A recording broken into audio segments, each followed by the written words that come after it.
বলা না বলার জগতে আপনাকে স্বাগত জানাই।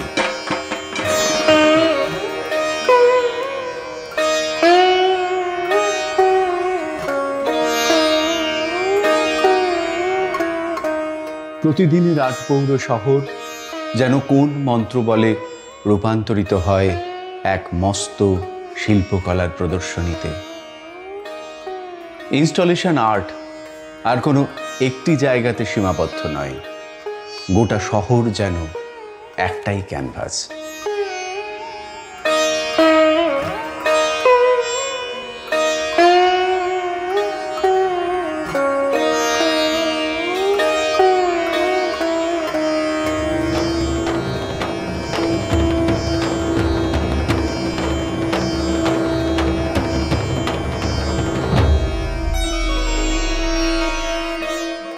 থিম পুজোটার যে ব্যাপকতাটা বাড়লো সেইটা কারণ হচ্ছে কিন্তু তখনকার দিনে থিম পুজোটা কিন্তু একটা অদ্ভুতভাবে কম বাজেটের পুজোগুলোকে বলা হতো থিম পুজো।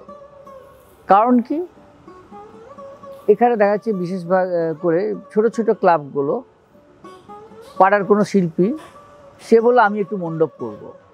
যখন ওই যে আমি একটা মণ্ডপ করব আসলো, ওইখান থেকে কিন্তু পরিবর্তনটা শুরু হয়ে গেল।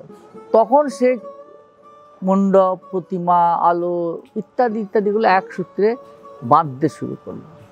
সেই বাঁধাটা শুরু হয়েছিল মুষ্টিমুখ ছোট ছোট পুজোগুলো। বড় পুজোগুলো তখনও কিন্তু এগিয়ে আসেনি।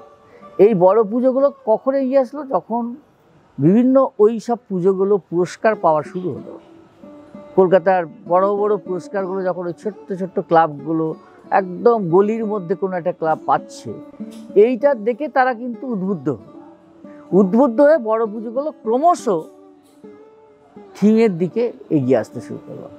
এই থিমের দিকে যখনই এগিয়ে আসতে শুরু করলো, তখন দেখা যাচ্ছে বাজেটটা বাড়তে শুরু করলো। যখন স্বল্প বাজেট ছিল, এখন কিন্তু আর সেই জায়গায় নেই। এখন স্বল্প বাজেটের পুজো আর নেই।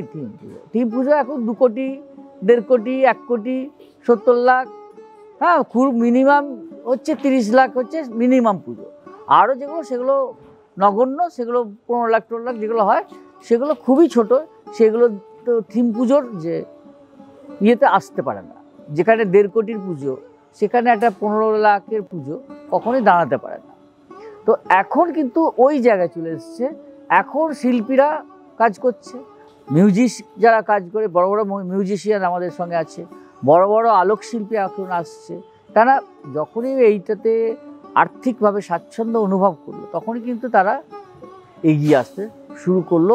থিম পুজোটা যে কারণে এই মুহূর্তে এটা বিরাট আকার ধারণ করেছে। পরবর্তী পর্যায়ে কী হয়েছে, ইউনেস্কো গত 3 বছর আগে ইউনেস্কো যখন এটা ওয়ার্ল্ড হেরিটেজের ফেস্টিভ্যালে এটাকে অ্যাড করা হলো, তখন থেকে কিন্তু এর ব্যাপকতা আরও বেশি বাড়লো। কারণ বিদেশি কিছু মানুষ আসা যাওয়া শুরু করলো। এইভাবে কিন্তু এখনকার দিনের থিম পুজো আর আগেকার দিনের বারোয়ারি, এই দুটোর কিন্তু একটা যোগসূত্র বলা আছে, তৈরি হয়েছে। এটা পুরনো আমাদের ইয়েতে পাওয়া যায়, মানে আমাদের দেবদেবতার ইয়েটা মনে হয় যদুবেদে পাওয়া যায়। মানে ওইখান থেকে, মানে আমি নিয়ম ভঙ্গ করে প্রতিমা করতে আমার খুব ভালো লাগে না। আমি থিমের ঠাকুর করেছি অনেক, ওই বোতলের মতন সরি ভাবনা চিন্তা দিয়ে, তবে ওই ঘাড়ে ব্যাগ নিয়ে থিম, ওইটা মনে হয় আমার খুব মানে ভেতরে যন্ত্রণা দেয়। সাবেকি ঠাকুর করে বেশি তৃপ্তি পাই। যেদিন থেকে বারোয়ারি শুরু হয়েছে সেদিন থেকেই ভক্তি কিন্তু কম হতে শুরু হয়। এবারে থিম পুজোর প্রতিমা ম্যাক্সিমাম ক্ষেত্রেই অনেক সময় দেখা যায় বাহন আছে, নেই, অসুর নেই, অস্ত্র নেই, কিন্তু মূর্তির যে ভগবানের যে দুর্গার যে রূপ বর্ণনা হচ্ছে, তার যে মন্ত্রপাঠ হচ্ছে, সেখানে কিন্তু বলা হচ্ছে দেবী দশভুজা, কে কী কী অস্ত্র দিয়েছে ইত্যাদি ইত্যাদি বলা হচ্ছে। কিন্তু দেখা গেল আসল মূর্তিতে কিছুই নেই। হ্যাঁ, সিংহ বাহিনী, সিংহই হয়তো খুঁজে পাওয়া যাচ্ছে না, অসুর নিধন করছে, সে অসুরকেই খুঁজে পাওয়া যাচ্ছে না, এমন সব জিনিস হয়। তারপরে প্রতিমার মধ্যে অনেক ডিস্ট্রাকশন হচ্ছে, এখানে আর্ট ওয়ার্কটা বেশি হয়ে যাচ্ছে।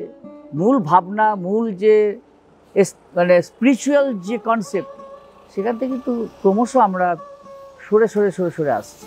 মাঝে থিম হলো, অনেকদিন থিম হলো, তো এবার মনে হচ্ছে থিম থেকে বেশি আবার সাবেকিতে ঢুকছে সবাই। মানে বাবার প্যান্ডেল সাবেকিতে যে আনন্দটা সেটার দিকেই যাচ্ছে। মাঝে একটা সময় ওই প্যান্ডেল শিল্পটাকে যেভাবে দেখে এসেছিলাম একটু মনে কষ্ট হয় যে একটু কম দেখছি। প্যান্ডেল শিল্পটা আবার আসছে, এটা ভালো লাগছে, সবাই মিলে একসঙ্গে বাঁচা। বলা না বলার জগতে এমন নানা কাহিনীর হদিশ থাকছে। অনুগ্রহ করে চ্যানেলটি শেয়ার, লাইক এবং সাবস্ক্রাইব করুন।